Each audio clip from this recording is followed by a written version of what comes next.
le 26 décembre 2008, c'est une date importante qui nous renvoie à Jean Markela et à son décès, que j'apprendrai d'ailleurs un peu par hasard parce que j'ai à ce moment-là 2 de mes enfants qui sont au Canada, qui font des études de Polytechnique et ça me rappelle la dernière fois que j'ai rencontré Jean Markela d'ailleurs, c'est à Montréal.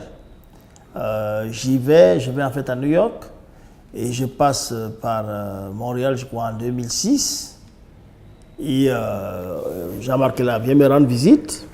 Et au moment où on se sépare sur le quai de la station de métro, je ne sais pas pourquoi, mais on a un regard assez nostalgique, assez d'ailleurs. Et je le vois partir et il se retourne et il me voit. Il me fait un geste de la main et puis on avait parlé longtemps avant, on avait parlé de son exil, on avait parlé des raisons de son exil. Parce que Jean Markela avait une manière de s'ouvrir. Et j'ai pu comprendre que Jean Markela était parti parce qu'il était menacé au Cameroun. Je n'ai jamais réussi à très bien comprendre les tenants et les aboutissants de l'affaire.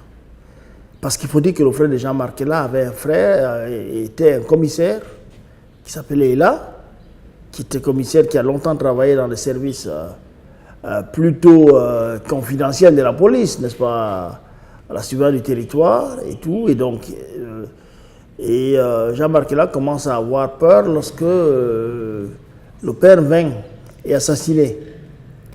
Et il me disait toujours ça de manière un peu sibylline, et puis moi je me disais, mais enfin, qu'est-ce qui faisait que lui, en tant qu'individu, ait autant peur?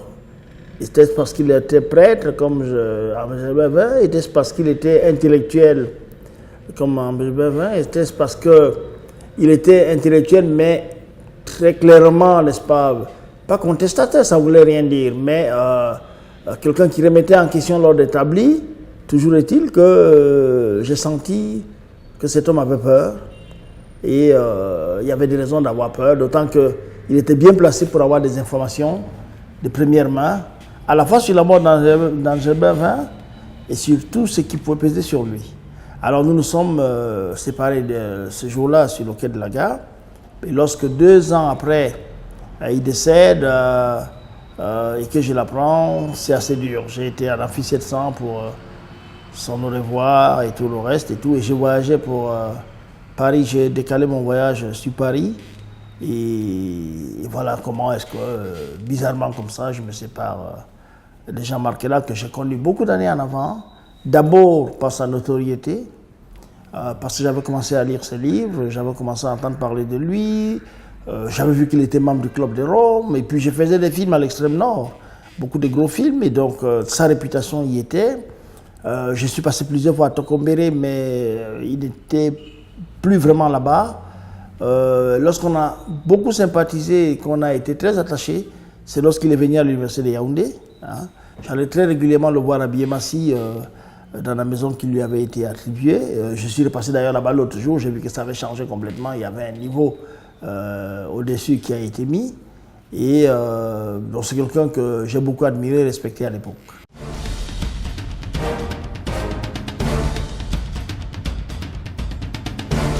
Je veux dire que je suis passé beaucoup à côté de Jean Markela parce que nous avons été très liés à un moment où j'avais beaucoup de réserves par rapport à tout ce qui était religion, religion chrétienne surtout. Une bonne partie de cette réserve demeure. Je me suis toujours demandé ce qui passe dans tous les réseaux sociaux ces temps, à savoir que pourquoi est-ce que ces gens-là, s'ils nous aimaient tant, ne nous ont donné que la religion, ces Occidentaux? Et donc ça, c'est une question qui m'habitait toujours. Ça faisait que ça occultait une bonne partie de la pensée de Jean Markela par rapport à moi. Et nous discutions beaucoup là-dessus. Et je crois d'ailleurs que lui me faisait un effort pour ne pas aborder dans ce sens, parce que j'avais toujours l'impression que une dimension révolutionnaire de quelque individu que ce soit se bloquait et s'arrêtait parce que précisément il y avait, je vais dire, le facteur religieux qui s'interposait, n'est-ce pas? Et je pensais qu'à l'époque, quelqu'un comme Jean Markela, qui remettait tout en question, avait l'univers limité par des convictions religieuses pareilles, parce qu'il est resté prêtre jusqu'au bout. Parce que le dimanche soir, il allait faire la messe à Mélène, parce que malgré le fait que même dans l'ordre catholique, il a beaucoup de problèmes avec des supérieurs, n'empêchait pas, il n'enlevait pas le fait qu'il soit resté prêtre quelque part. Donc j'avais des difficultés par rapport à ça.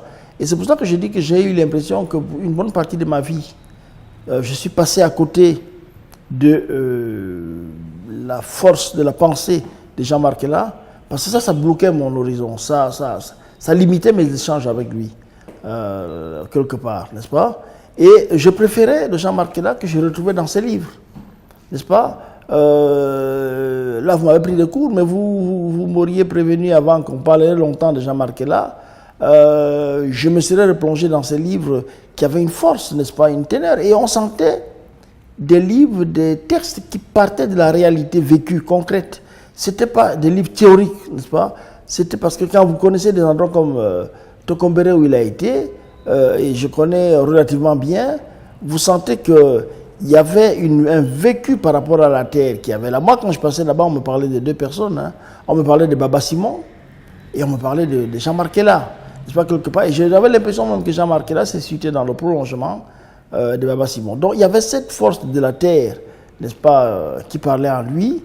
Et dans ses livres, vous remarquerez d'ailleurs qu'il parle, en dehors de ces livres particuliers où il aborde la question chrétienne, il ne parle pas beaucoup de cette question chrétienne. Il parle de la misère, il parle de la pauvreté, il parle du rapport des pauvres par rapport aux riches. Et c'est ça qui me plaisait en lui. Et il vivait comme il écrivait, il vivait assez pauvrement. Je ne vais pas dire qu'il manquait de quelque chose. Hein. Il avait un bon salaire d'enseignant d'université, n'est-ce pas, qui lui permettait de vivre. Mais il vivait très pauvrement. Je suis certain, et je le dis, je ne me souviens pas que Jean-Marc Ella était propriétaire d'une voiture, par exemple, alors qu'il aurait pu s'en offrir, n'est-ce pas? Et donc, c'était un vécu. Vous savez, quand les gens parlent, ont des convictions qui reposent sur le concret, sur le réel, il y a une force, il y a quelque chose qui se dégage de cela, on le sent, n'est-ce pas? Ce n'est pas des théories simplement qui étaient lancées en l'air. Et nous étions de nombreux jeunes autour de lui, même si nous avions des convictions très différentes. Hein. Je vois quelqu'un comme Achille Bembe, qui à l'époque était extrêmement croyant, qui était plus que catholique, et moi qui étais pratiquement athée, n'est-ce pas? Mais nous étions autour de Jean-Marc Ella et nous apprécions son œuvre et je veux dire ses convictions qu'il n'avait pas besoin de clamer haut et fort, que nous vivions, que nous voyions, n'est-ce pas? Et nous nous retrouvions surtout à un même point au niveau de la critique politique et sociale du Cameroun, par exemple.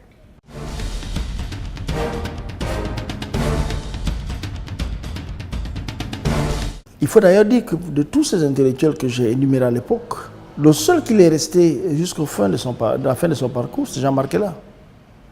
Lorsque j'énumérais les 11 intellectuels de l'époque, il y a des gens qui y étaient, mais nous avons connu des moments politiques et historiques au Cameroun qui ont fait que des gens se sont découverts d'une manière ou d'une autre.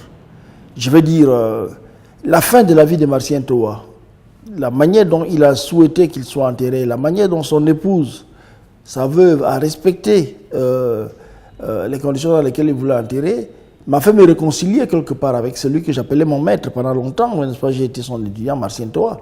Mais il y a eu une période de la vie de Martien Toa, la période politique des années 92-93, où je n'ai pas été d'accord avec lui, pas du tout. Où il y a eu une contestation très énorme, où je n'ai jamais compris qu'on puisse être intellectuel et puis adhérer comme cela à des discours d'ordre établi. Mais Jean-Marc Ella est parmi ces 12-là, quelqu'un qui, jusqu'à la fin de sa vie, pour moi, est resté dans ce cadre-là, c'est-à-dire que quelqu'un qui s'interrogeait en permanence, qui remettait en question en permanence et qui avait des convictions qu'on pouvait partager ou pas. Et moi, je partageais la plupart de ces convictions, mais on était obligé de reconnaître que ce monsieur-là avait mûri, n'est-ce pas, sa réflexion avant de commencer à énoncer des théories ou bien à énoncer des thèses.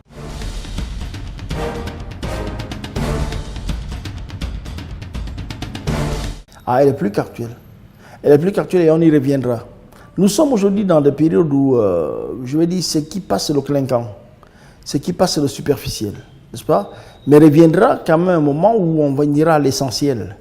Et quand on ira à l'essentiel, quand on s'interrogera sur les rapports entre les hommes, sur les rapports dans la société, entre les différentes classes sociales, quand on s'interrogera sur le rapport entre le monde pauvre, qu'on pourrait appeler le tiers-monde, et les autres puissances, quand la mondialisation finira de s'imposer à nous, on pensera encore à Jean-Marc là, ça c'est sûr. Et aujourd'hui au Cameroun, quand vous regardez la manière dont la classe dirigeante se comporte par rapport à la classe des dirigés, quand vous voyez les résurgences qui sont entretenues d'ailleurs de tribalisme et d'autres choses, vous revenez à Jean-Marc là. Vous revenez à Jean-Marc là, qui était quelqu'un de simple, d'humble, qui a passé sa vie, même dans le domaine religieux, je le voyais assez, à vouloir, je veux dire, indigénéiser quelque part la religion, n'est-ce pas? À faire en sorte que il y ait un vécu local ici et que vous aviez l'impression que Jean-Marc là n'aurait pas pu être un prêtre ailleurs. Et je m'amusais toujours à penser qu'il était prêtre à Montréal, par exemple, qu'il était prêtre au Canada. Je me disais, mais comment il parle aux gens là-bas? Parce que ici, vous avez l'impression qu'il était fait pour être un prêtre des paysans, qu'il se sentait mieux que là. Et il se sentait mieux qu'en discutant, par exemple, avec des jeunes étudiants. N'est-ce pas? Aller faire les messes à Mélène, pour lui, c'était un immense plaisir, parce que là, il allait rencontrer les étudiants. Je crois que d'être avec des prêtres, discuter avec eux, c'était parce qu'il l'intéressait très fort. Alors que c'est quelqu'un... Donc quand vous sortiez du Cameroun, vous étiez étonné de l'aura qu'il avait. Parce qu'il était très simple, il était tout simple. Et que même pendant les années où il enseignait, vous n'aviez pas l'impression qu'il jouait au professeur, au docte, n'est-ce pas, qui donnait des leçons. Mais c'était quelqu'un qui s'interrogeait en permanence. Et j'ai pensé plusieurs fois d'ailleurs que Jean-Marc là s'était perdu en religion. Que ce n'était pas son monde là. Mais qu'à un moment, lorsque vous êtes allé trop loin, vous êtes obligé de continuer ce chemin-là. Je ne suis pas sûr qu'il serait content d'entendre dire que j'interroge la période ou bien sa face de croyant, de catholique engagé. Je ne suis pas sûr. Mais il faut respecter, c'est un homme et un tout. Hein.